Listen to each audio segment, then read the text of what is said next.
The board game Journey, Wrath of Demons from Edge and Marrow Productions, another kickstarted miniatures war game with some interesting plastic miniatures. These PVC miniatures are similar in quality to the Cool Mini or Not games, so if you've ever played Zombicide, Black Plague, or anything like that, it's going to be similar in quality to those miniatures. So obviously these will be useful for monster miniatures, not PC miniatures. But there's a lot of details, but they're simple enough where it's going to be fun to paint.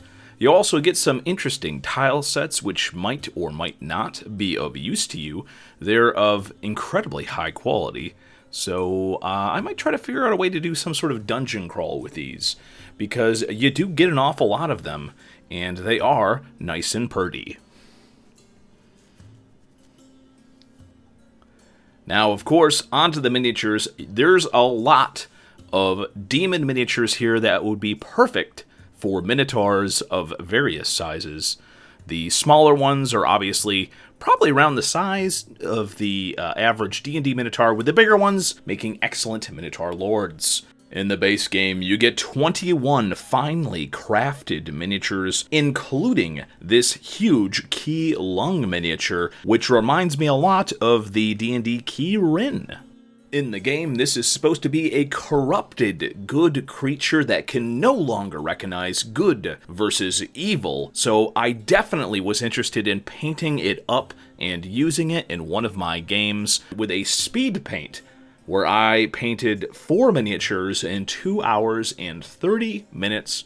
I think these turned out great. There's an awful lot of hidden detail in these that you generally don't see in PVC miniatures of this quality, especially in the facial expressions and the poses. These look really good, and for the $30 that I paid for 21 miniatures, that's a heck of a deal.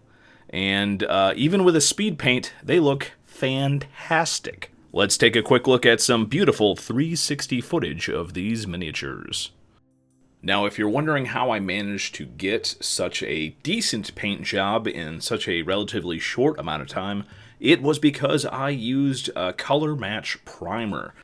Now, for these specifically, I used Army Painter color match primer, but I mean, frankly, I think you could use any kind of colored primer to help speed up the base coating process.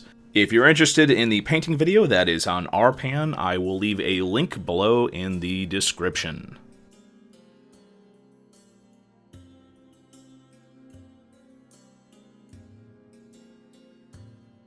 There's a lot of successfully funded Kickstarter games which are now on deep clearance, so just keep your eyes out, and I'm sure even if you didn't enjoy the miniatures from Journey, there's going to be a lot of wargaming sets out there, and there's going to be a lot more opportunities to get some cheap miniatures. So if you don't like the aesthetic or you don't need Minotaurs, then certainly you can skip this set, but I'll let you know the next time I come across some deeply discounted wargaming miniatures.